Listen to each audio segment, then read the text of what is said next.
Hey, it's Citizen Cosmos. We're Serge and Anna, and we discover Cosmos by chatting with awesome people from various teams within the Cosmos ecosystem and the community. Join us if you are curious how dreams and ambitions become code. We have over 230 assets integrated on our site now, and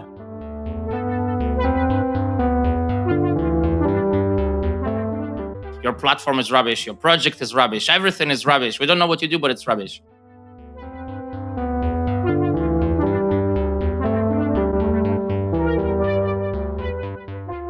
the distribution is crucial to get it bootstrapped at all.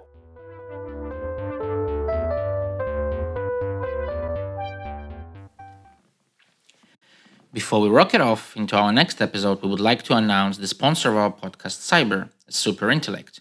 On the 5th of November at 1 p.m. GMT, live from the Cosmoverse conference at Lisbon, Cyber will launch the genesis for its bootloader network, Bostrom. The event will be broadcasted live on cybe.ai, Decentraland, and several YouTube channels, including Cyber Academy.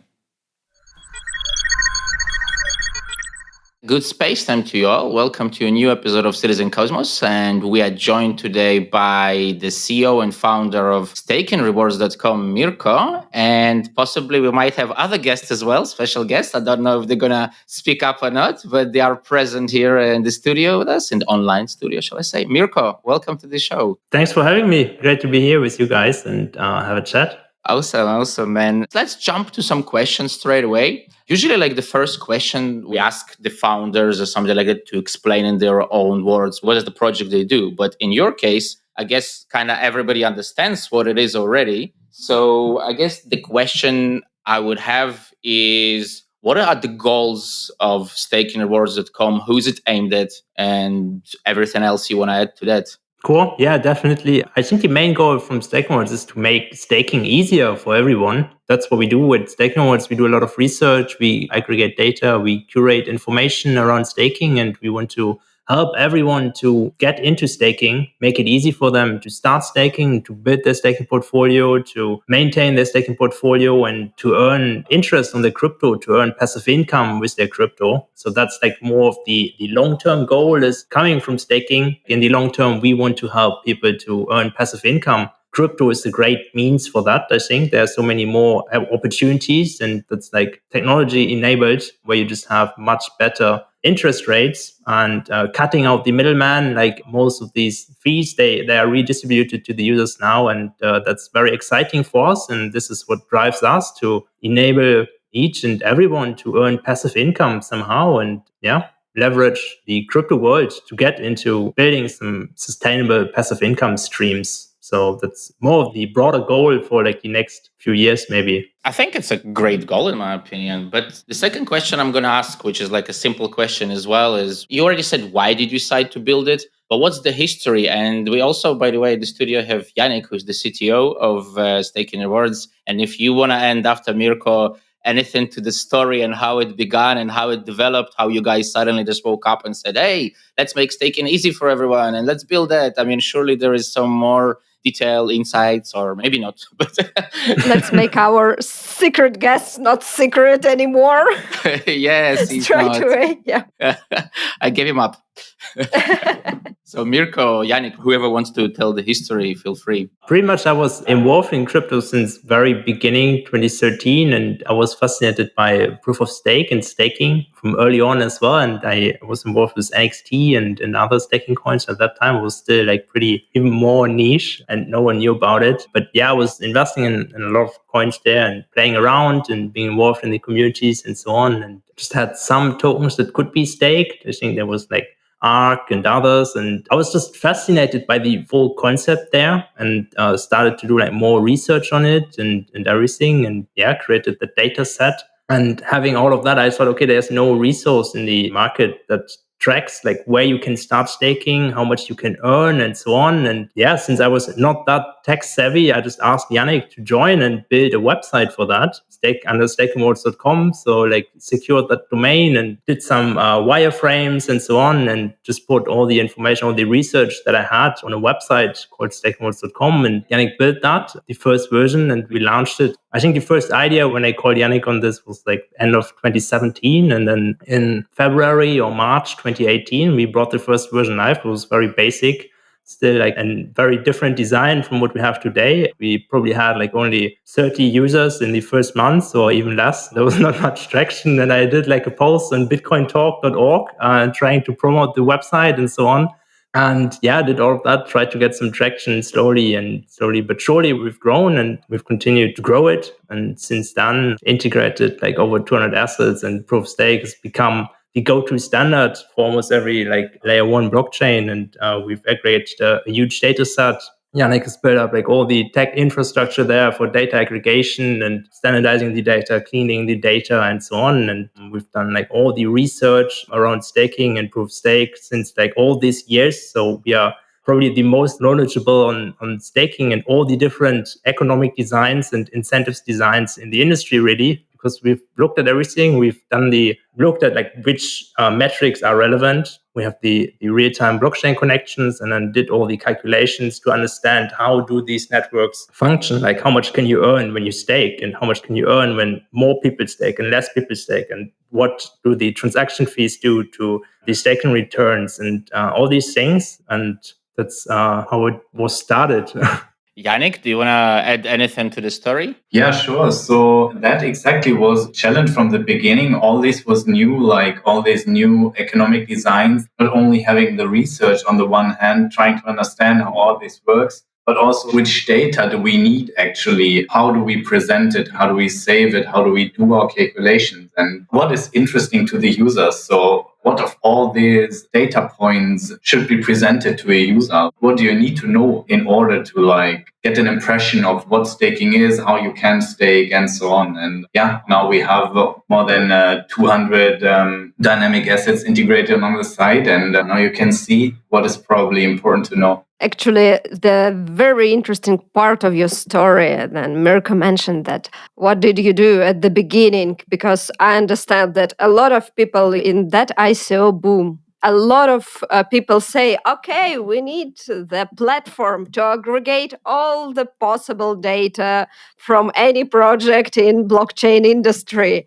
And pretty much all of them are nowhere now. So tell us about your first step. First step, I think it was like the post on bitcointalk.org where I posted and just trying to get like send it to my friends and posting it in the Telegram channels and Reddit forums and so on, and just trying to get traction there. And then slowly but surely build up the SEO. I think that was like the biggest focus, and I've dived deep into like all the different concepts of content production as well, and like how to structure the website and everything to make it SEO friendly. And I think we managed to quickly get some traction there because it was a niche for staking. Like there was not much SEO for staking, like not much Google entries, I mean, for staking in general. So it was like, I think we could capture pretty fast. And then I've just continued to build that out, and started with generally like building a community, having the Twitter and Telegram as well. But yeah, I think the biggest driver was really SEO and just distributing it in other channels, posting it everywhere where we think it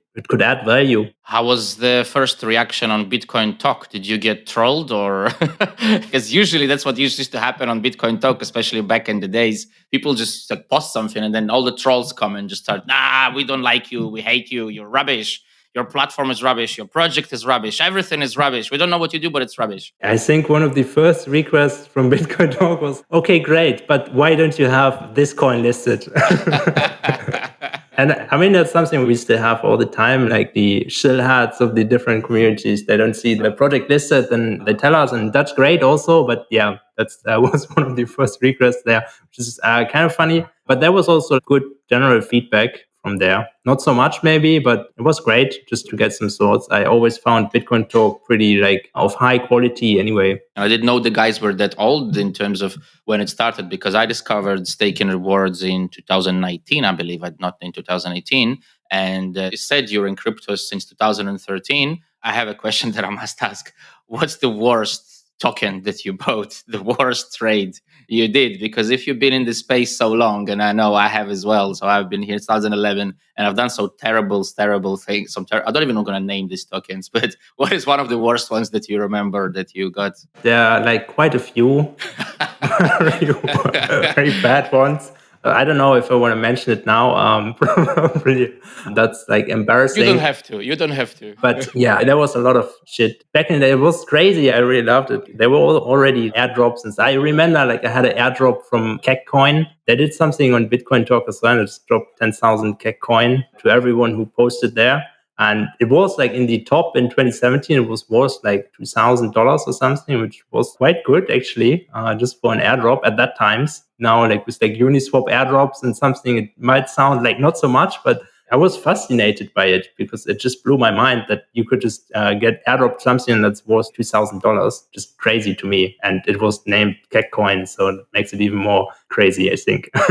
Going back to staking rewards and your users, when you feel that, okay, it looks like we are become maybe not popular, but we achieve our first remarkable step, is that first 1,000 users, or what is your big number was at that time? Any specific step then you have in your mind, then you feel, oh, okay, it's cool, we get. Yeah, I think there were a few steps. First time when I realized, okay, there were not that many users, but already like some people that I knew that I was following on Twitter, they heard about the website. I remember texting someone and they say, hey, I know your website. It's amazing. That was like the first point where I thought, okay, crazy. Like our work here gets noted. And it's not just like a few numbers in Google Analytics. It's actual people, actual investors finding the stuff that we do valuable and love what we do, and always getting like the feedback on Telegram from like early people who texted us, yeah, what we do is helpful for them. I think this was like the first time where I thought, okay, it's great, let's keep going because it helps a lot of people and this is something we are on here. Also, what I found really fascinating is when we had the first referrals from some YouTube videos in our Google Analytics. So when we saw, okay, there are actually people talking about our website. In the beginning, they were really niche, like themselves had just a couple of views, but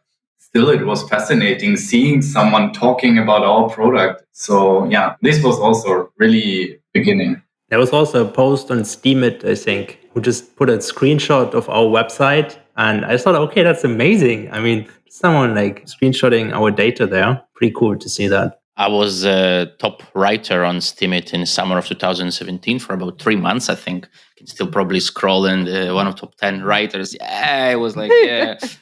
I have a slightly controversial question that relates to what Anna just asked. So you were talking about how you're growing and the growth, and it's not even controversial, but I guess some might take it as it is.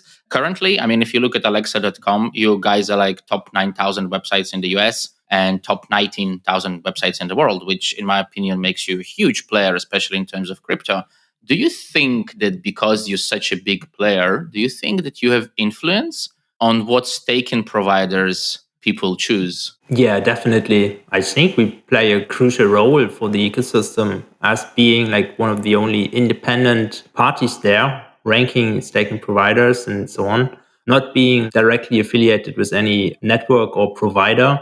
I think people trust us and we do have a brand and reputation that's quite good in the industry. And if we talk about something, it gets noted and it also has some influence on like how people stake. And I wrote this How to Stake East guide and it got a lot of traction end of last year. There were so many people reading it and we always try to write it from like an independent standpoint, not trying to shit on anything or getting on any side or something. But I hope we help people on that journey on finding good staking providers and we can help them to find staking providers who support the ecosystems and also help to decentralize the networks and help to bootstrap the token economies and not just leave their coins on an exchange. And it's something where we try to educate a lot on like self-staking and rather having tokens on your own wallet. I mean, it still makes sense to have your coins on an exchange. For some people, maybe, but we want to at least be there to educate them and give them an option to choose, and then understand how they can do it and how can they get started with it and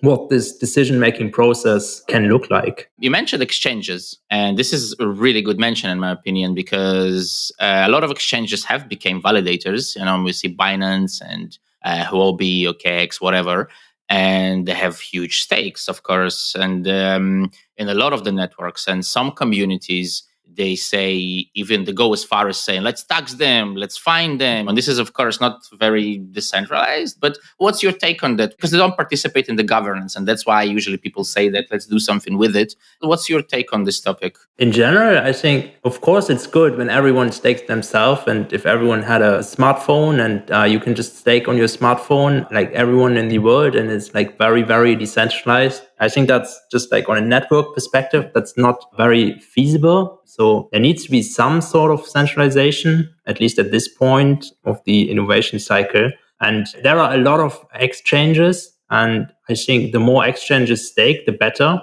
If you compare it with mining pools, like not every exchange was running a mining pool, and there were probably like only 10 mining pools for Bitcoin.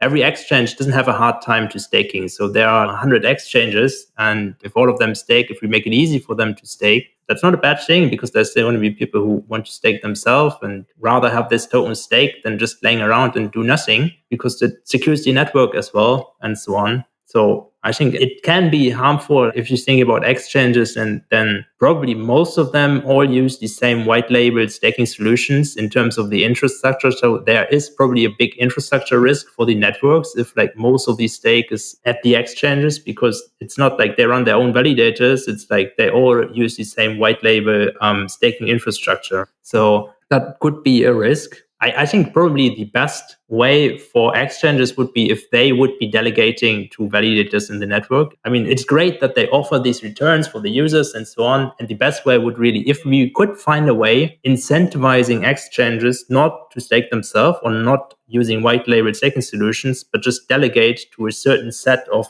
validators in the network and choosing the criteria for that, for example, set by someone from their team or like from us or whatever as like an independent standpoint, and then distributing the stake from an exchange to like 20, 30 different validators, because they have a lot of stake if they would distribute that stake. And it's just like a 5 to 10% fee, rather hand it to someone like who does it professionally. Most of the exchanges are very inefficient. Most of them would actually make better returns if they just delegated their stake. That's the easiest way to do for them. And I don't know why they all have to run their own infrastructure or their own white label solutions. They can just delegate it, and they can do so much to help the network just delegating their stake. So yeah, I think that's my take on exchange staking. Actually, I think Coinlist does this.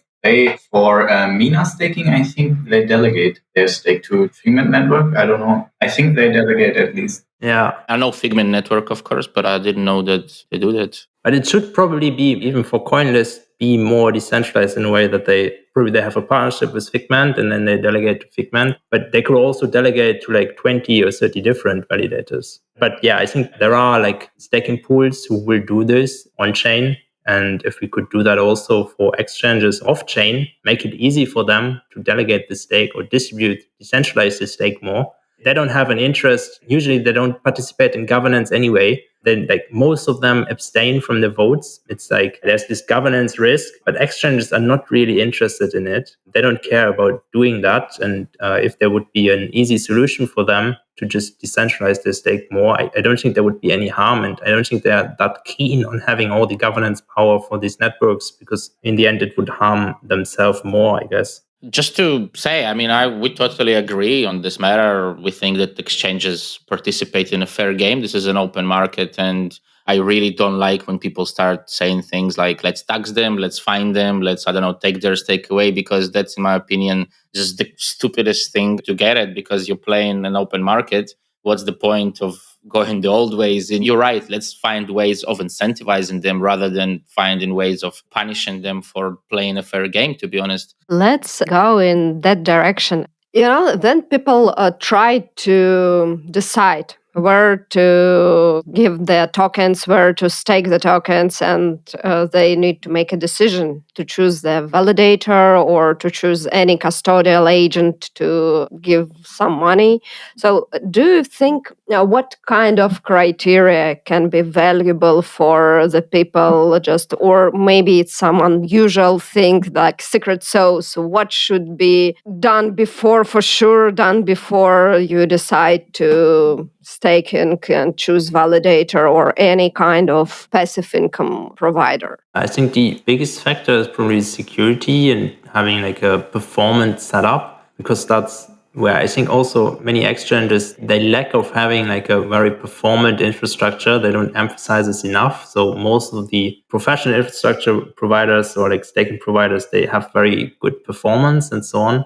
And yeah, that can save. It's more like sometimes it's a hidden fee kind of if the performance is bad, but the fees are low. So yeah, I think the general like infrastructure setup, performance and security is important. But as long as that is given, it's a matter of, like, who do you think adds the most value to the ecosystem? I think that's one of the main factors. Like, you want to make sure, okay, you take care of the returns and the security and everything and performance. And then on top of that, delegate to those guys who are involved in the communities who actively help to make your investment more valuable. And I think that's where staking providers play the biggest role, really, as also being kind of developers for the networks and doing ecosystem contributions in general, supporting wherever they can, or like even like educational material, like you guys doing a podcast, which is great, and it helps to build and foster the community around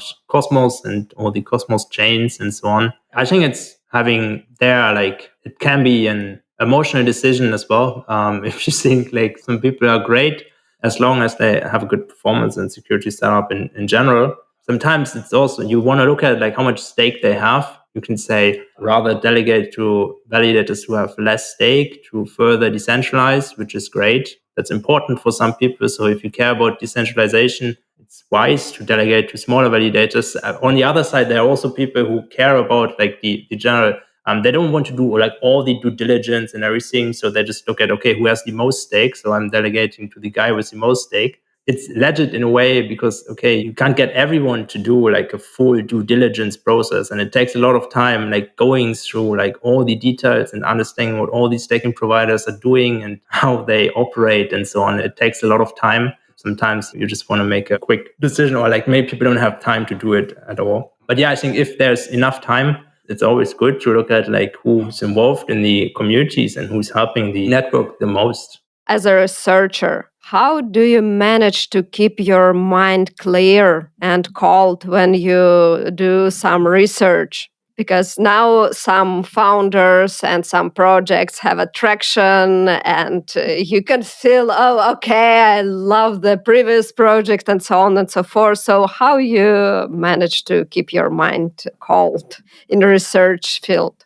Usually I just try to see it very pragmatically, and I don't look at it from like investment perspective, at least not from personal investment perspective. So blinding that out and don't thinking about, okay, like that's something you want to invest in, or like just keeping that out of it and kind of boxing it into like, okay, now it's only research. You just want to find out, is this a good project? How can you stake it? And what are the formulas? What are the metrics? Where do you get it from? So yeah, just looking at it from that perspective as like a standard procedure, just looking at the facts and the logic of it. It's pretty interesting if you just look at the pure facts of it and you don't think about the community or everything. You just look at like how does network work? Like what's the economic design? What's the formula behind it? And how does it change and so on? Just looking at the pure facts and numbers, you already understand if that's a good or legit project or not. Because sometimes it's just like some weird stuff that just doesn't make sense. If you know, just like there's not even like a proper documentation, or no one from their developer team even knows how this thing works.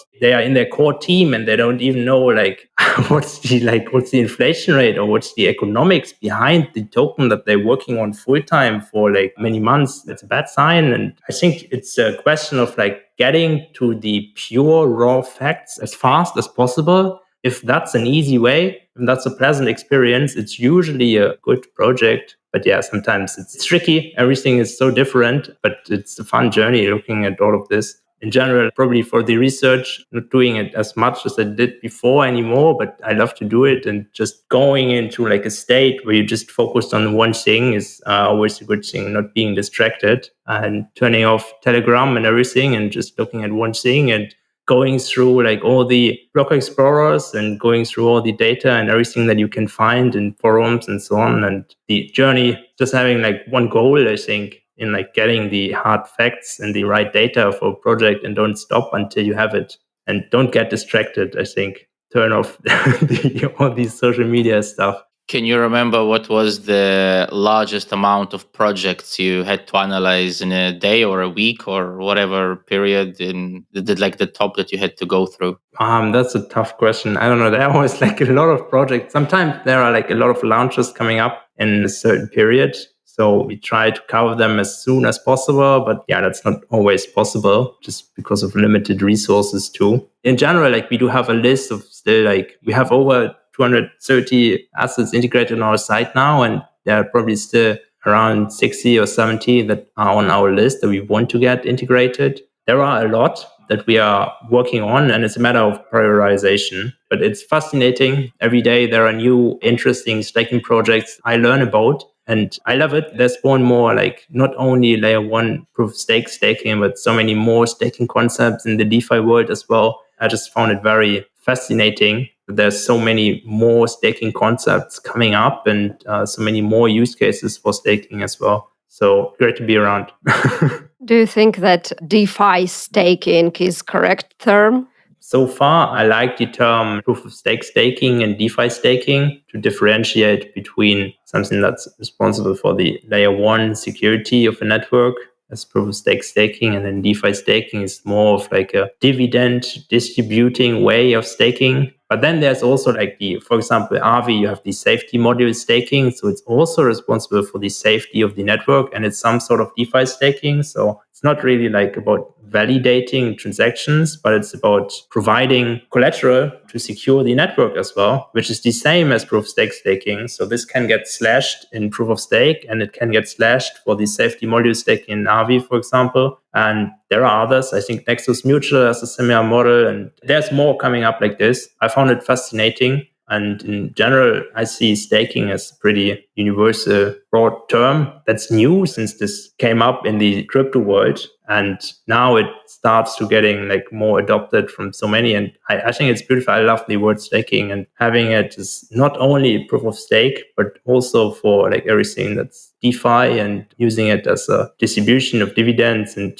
collateral to secure DeFi protocols. It's great. And it's the same concept. You mentioned distribution quite a lot, and I can see that this is a topic that you enjoy in economics. And I have a bit of a strange question. I'm going to try to phrase it. So a very hot topic among most founders, among crypto projects, is distribution, because we understand that that can lead to many, many, many bad things later on in the stages. And not just exchanges, but a lot of big players like exchanges have those big stakes. They get some airdrops, and then projects, what they do, especially lately with DeFi, they have all these innovative methods to kind of try to eliminate people obtaining too large of a stake, like liquidity mining or et cetera, et cetera, et cetera. Like there is a lot of distribution methods these days that are being, every day we see new and new methods. What's your take on that opinion on distribution models in general? Do you think that there is a perfect distribution model? Do you have an idea for a perfect distribution model? Do you think it's not important?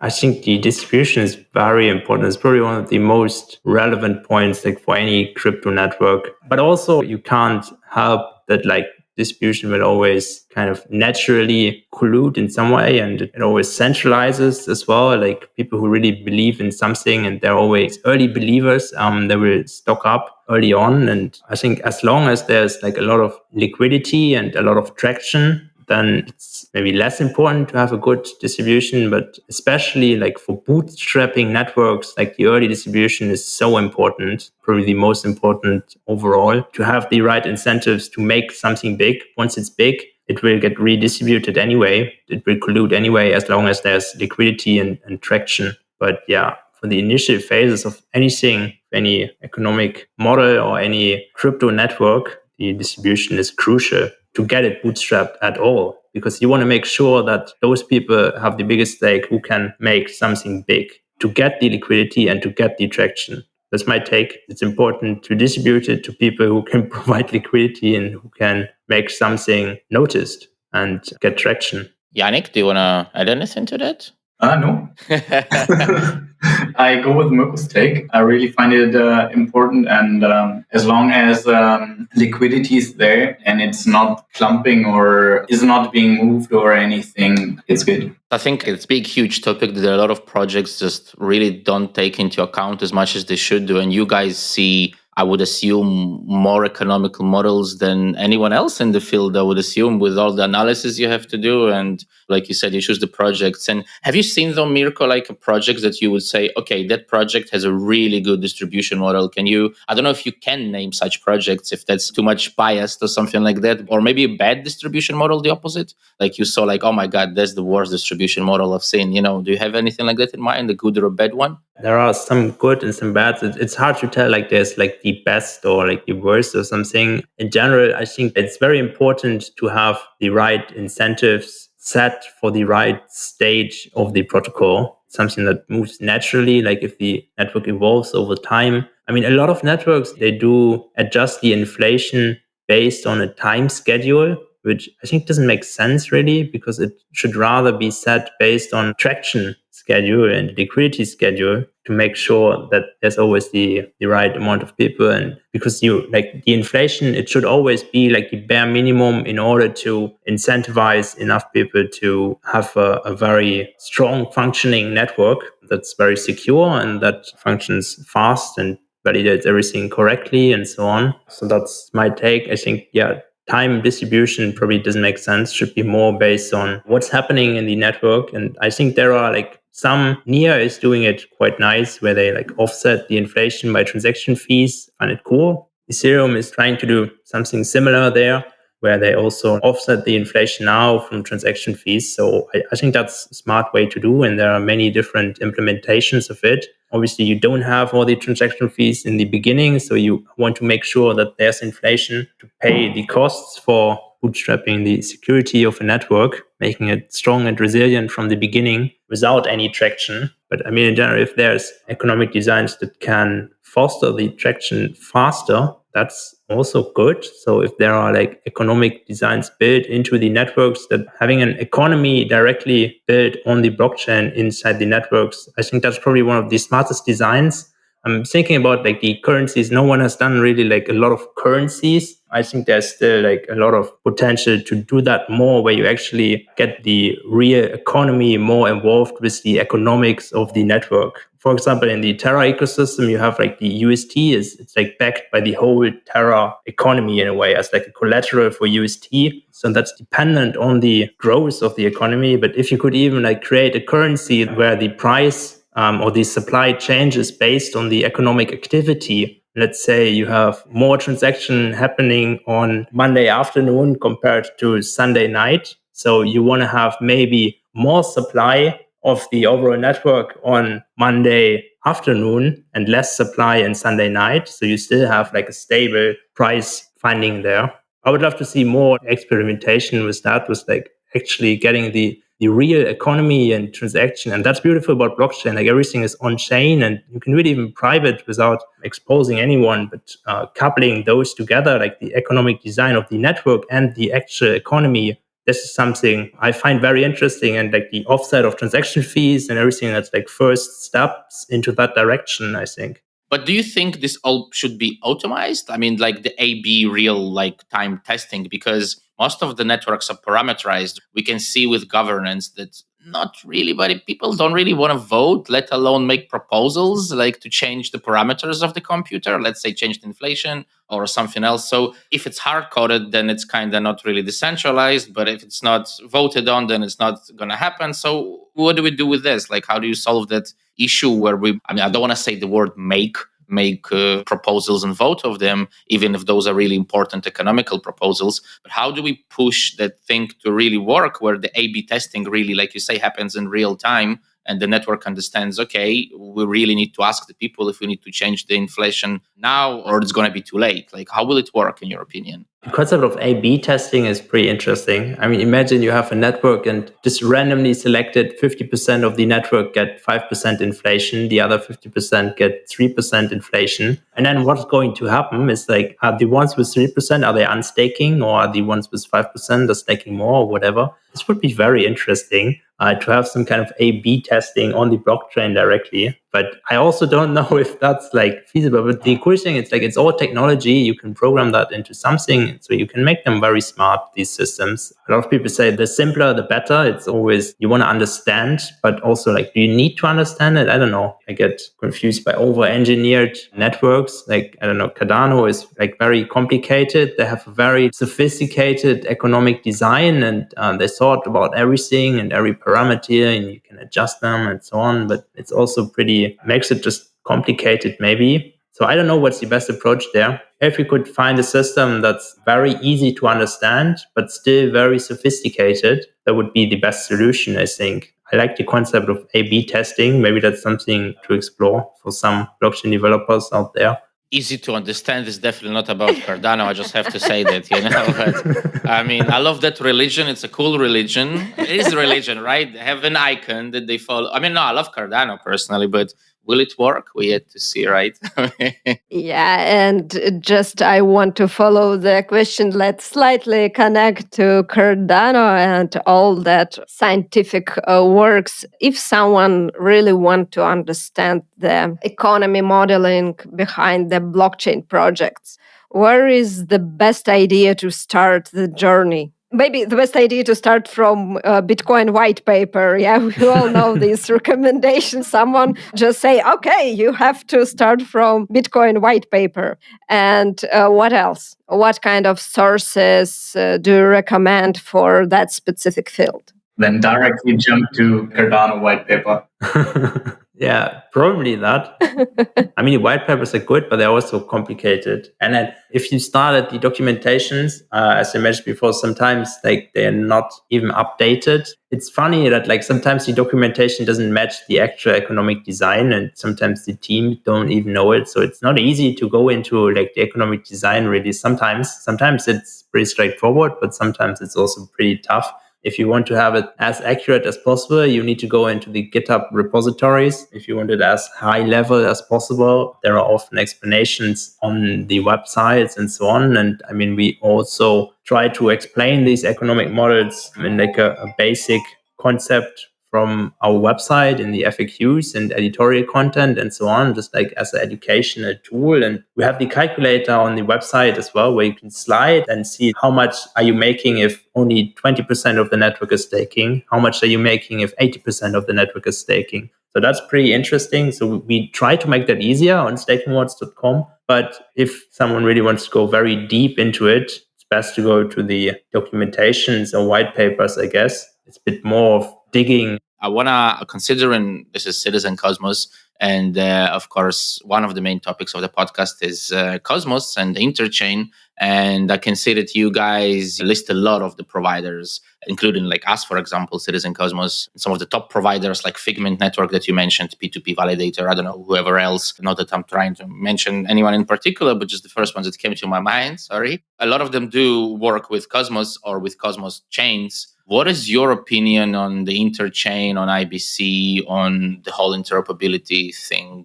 How do you see that developing? It's great. I think Cosmos has the most traction from all those projects. And there's so many Cosmos chains who are already massive in scale. And there's so much innovation happening in Cosmos, which I find fascinating. All the different chains. I can name like all of them. Almost every Cosmos chain has like some very, very interesting concepts. Startups like Secret Network, Akash, and Terra, and everyone really. I found it fascinating that there's so much innovation happening, and it's also great community, I think. I love the Osmosis and the IBC anyway, which is great. I tested it, and it's very smooth. It works like a charm, making a transaction from one chain to another. And it's amazing, right? And that's the first time you realize, okay, like these are different blockchains, but you can just very easily, without any intermediary transfer in between them. It's very, very fascinating. So I'm impressed by the state of the Cosmos ecosystem and how far it has come. that's probably still the start here. Maybe there will be challenges in like bridging it to other ecosystems or like competing in general with Ethereum or others, and maybe challenges on like the Cosmos Hub in general for the Atom token, which I don't see 100% yet, like how that plays out in general. But I'm very optimistic because that's something you just can't dismiss, like all the innovation happening here. And that's something it's just gonna compound and become more, I think. So Cosmos is not to stop anymore. Interesting that you said IBC works. It's true though, I remember like, because I've been following Cosmos documentation since like the beginning. And then I remember like when was that, like 3 months ago, the actual osmosis came out and you could like, wow, it works. Oh my God, it really does. It's like, nobody lied to me. But what's your thoughts generally about like interoperability? Because there is so many projects like Polkadot, like Cosmos, like Ethereum, you mentioned, Solana and so on and so forth that are building ecosystems, right? Or if I could call it that.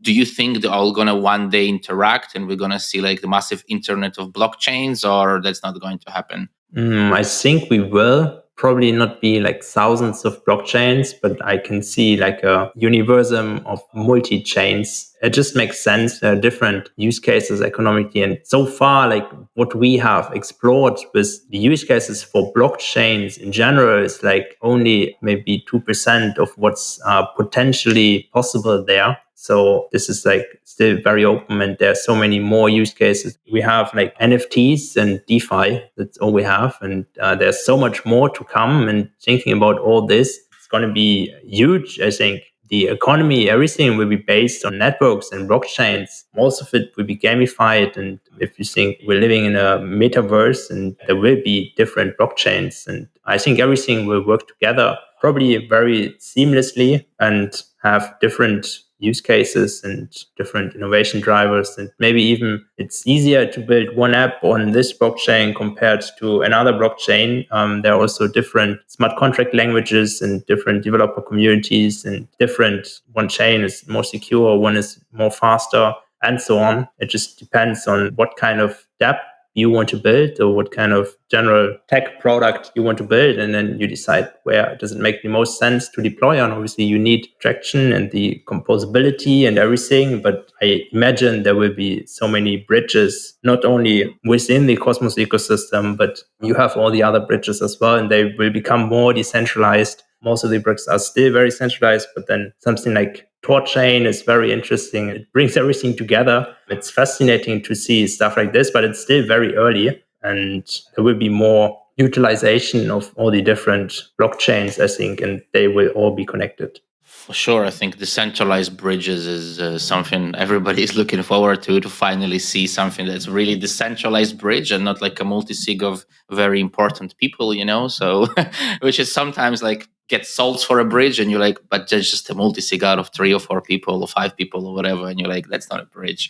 We're going to ask our like traditional questions, but I think, I'm going to ask both of you and you could say whatever you guys want. So the question is a bit vague, but so you feel free to give any answer. What are some of the resources that motivate you in your day-to-day life? Not just necessarily in crypto, but it could be books or book or music or people that you read, GitHub pages, podcasts, I don't know, white papers, whatever, something that you would want to share and say, guys, go do that and your life will really improve or not improve, whatever. But something that you do every day, read people every day, or maybe not every day, whatever. I love to do meditation. I don't do it as much as I would love to, but every time when I do it, I'm blown away by the state of mind and how focused I am after meditation. And it also helps for creative thinking and everything. So I can recommend it for everyone. I love it. I also love just going out sometimes, just walking the dog and strolling around, being in nature. That's a lot of inspiration for me, usually. Yeah, for me, it's definitely also nature, like being in the woods, being in the greens. This is really calming. Every time I go hiking or anything, it's like, total reset. So yeah, I can definitely recommend doing that more. Sorry, I cannot keep this covered. What kind of dog do you have? Actually, it's not my dog. It's from my girlfriend, and she is like Border Collie Australian Shepherd mix. Wow. He's very smart. Super fast. And fast, yeah. I love to work with him. He's very fun. Yeah. Awesome. That's cool. Guys, thank you very much for taking the time. I know you're busy guys and you have a lot of businesses and platforms and projects and validators and users. And I don't even know how many other actors are writing to you. So really thank you for taking the time to come and record the show. What a huge pleasure. Thank you, guys, and bye. Thank you very much. I appreciate it. And thanks for your time as well. And thanks for having us. Yeah, thank you.